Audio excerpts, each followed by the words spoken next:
work really hard, we deserve to have fun. Dr. William Fry found you spend 5 minutes of a good, sustained belly laugh. You get the same kind of cardiovascular benefits as a full 20 minutes on a treadmill. This I call an interactive motivational speech, and so I wanted to just walk down here and just talk to several people. I haven't got anyone picked out in advance or anything. I don't. However, I should tell you, here's how this works. If I look at you and you look down, I can still see you. So I like to remind you of this simple concept of what I call the energy bank account. Like Service here has wonderful bank accounts for us where, we put money in so that we can take money out. So the thing is, if you don't have enough money in there and you keep spending, they will find you. They will come and get you. It's proven. So same thing with your energy bank account. It's like you have to make sure you put energy into the account so that you can take energy out of it. How we put energy in is you make sure you get 8 hours of sleep every night. Make sure you're taking care of yourself. What happens when we get stressed out is a lot of times we continue to take energy out of our account, and then we experience what's called burnout. The average 26-year-old has more, better, greater technology today in his own personal use than he does in his organizations. Small organizations or large, we have better technology. Think about how that impacts you, even in a rural community. It's incredible. Technology's changing the game. Here's one of the big things that technology does. 20 years ago, how long do you think people could sit and pay attention? Just guess. An hour, a couple hours? People could sit and listen without any fancy anything for 20 minutes at a time. Yeah. What do you think is the average attention span today? You weren't paying attention? What? Ladies and gentlemen, the average attention span today is 9 seconds or less. You've got 9 seconds. You're like, oh, that's the problem. Got it. So as you're reaching out to your community, trying to get a message, to get them out to wonderful live events, that's what we need to do. Get people off of the couch, away from their technology, out communicating and interacting with each other. You've got 9 seconds to keep their attention. So no longer do we send out 100-page reports. Small, concise, positive messages to people, to help them engage, to help them to change. Because, let's face it, technology changes expectations for people as well. I mean, it is shocking, the things that people pay attention to. So the messages we see through technology aren't always the most positive, enthusiastic, engaging messages that we need to be putting out to our communities. That's why I strongly believe we need to get away from the technology, get out in the community, interact, have fun, engage with people. That's why we're here.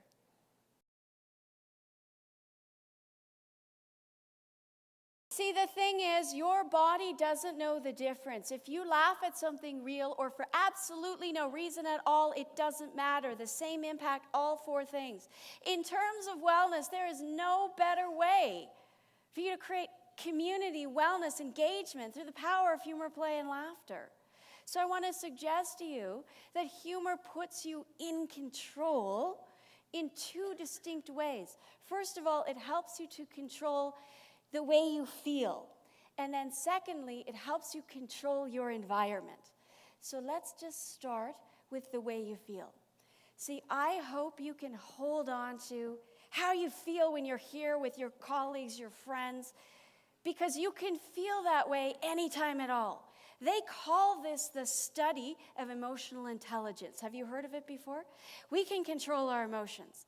The problem is most people don't try. You know that happens when somebody just flies off the handle. Their emotions are in control. So what studies show is you cannot be in a bad mood and smile at the same time. Very simple. So I'd like to just quickly remind you of that with this little research. Here's what I'd like for you to do. Smile really big like this, okay?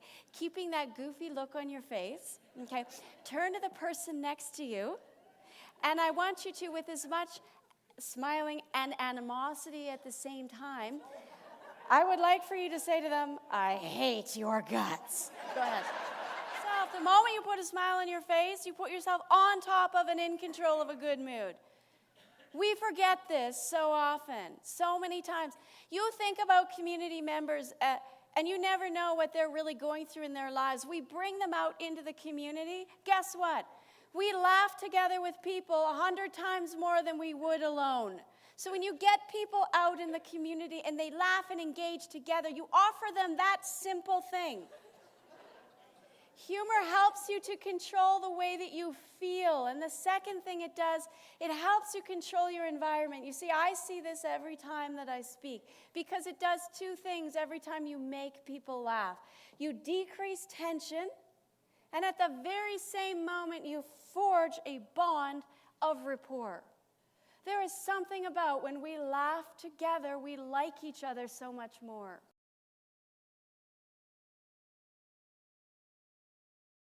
Play with tension. Have fun with it. In tense situations, people laugh so much more than they would otherwise. So it puts you in control of the way you feel. It helps you to control your environment. Does that all make sense to everybody here? Yeah. So look for those opportunities with community, in your community. Look for ways to help people to lighten up, especially if there's tension there. It's an incredible, incredible gift. So we need to understand then that one of the best ways for you to actually really use humor, and I think you already know this, is to learn to laugh at the tough stuff. Laugh when things go wrong. You see, the good news is what's funny in our lives today is the challenge, the stress. You see, the truth is the more your life sucks, the funnier it is. In fact, what you want to do is go out there and look for conflict. And in the midst of conflict, we learn to laugh. Ring around the rosy, pocket full of posy, ashes, ashes, they all fall down. This dates back to the bubonic plague, the black plague. Anyone infected with the plague, they got a pock mark, a rosy mark, with a ring around it. The plague was infectious. It would infect anyone within your close circle, friends, family members, loved ones. The plague was terminal. Eventually, they would all fall down. Children created a game to help them survive a time in their lives. In our life, we will never experience that kind of stress in our communities. And yet children found a way to play. Children laugh an average of 400 times in one day.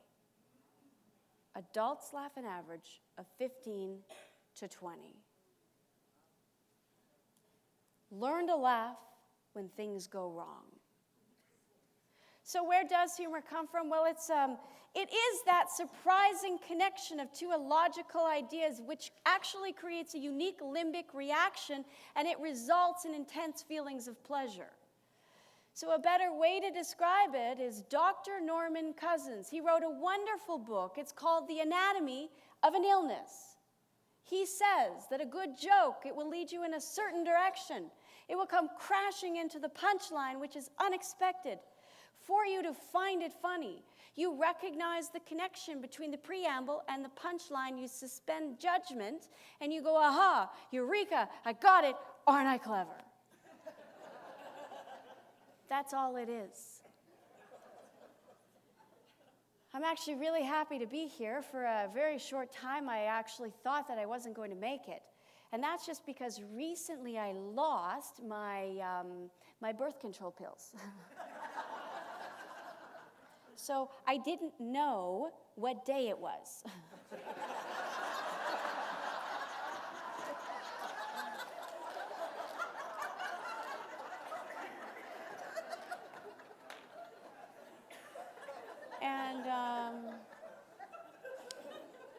So also then I was speaking in Reno, Nevada. It's a great place. If you like to gamble, I lost $400 playing the blackjack, but luckily I won it back at the ATM machine.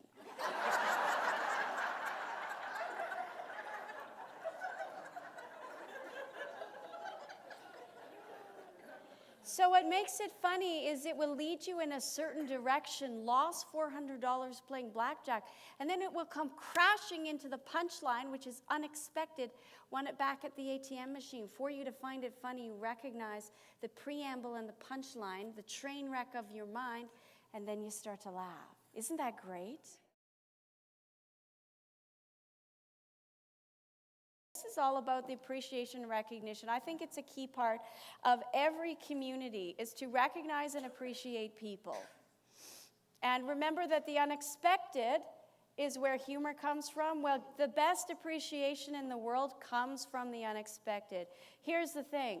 The way we recognize people is in expected ways at expected times for expected reasons, when our best recognition is actually in an unexpected way. So spend time in unexpected ways recognizing people, because people work so hard every day. What people want more than ever is a little bit of a pat on the back to say, thank you, congratulations. I am so happy that you're here, that you are making a difference to me. Very often this is unexpected. If you forget what calls you to your line of work, what calls you to your community and your volunteer work, it's like every day you show up, it's like being in prison. I got a phone call from someone recently. It went just like this. Hi there, I was wondering, would you come and would you speak to a group of incredibly sad, lonely, and depressed people?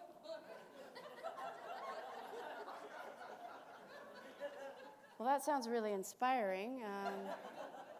But I decided I was up for the cause. I went out and gave a presentation on humor. We interacted. We played games. We had so much fun.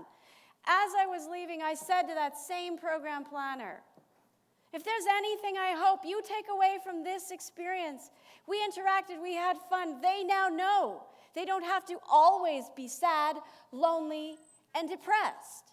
And she says, well, oh, yes, they do. This here's a group of sad, lonely, depressed people. That's our mission.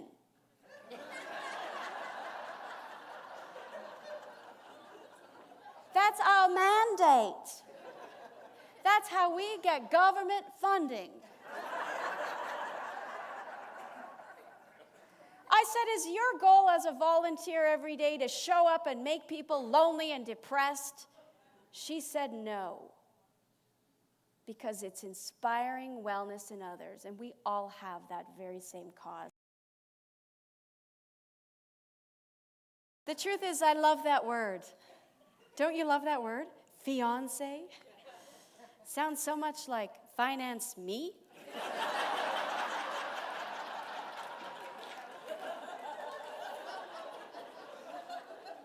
Recently, I was speaking for a group of hot tub salesmen.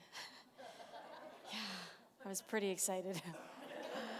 I came away, I walked into the house with my fiance, and I said, honey, I've got a great idea. We should buy a hot tub.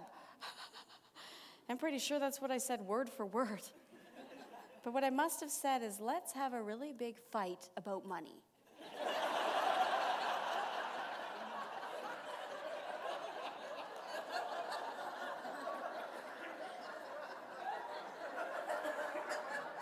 Because that's what happened.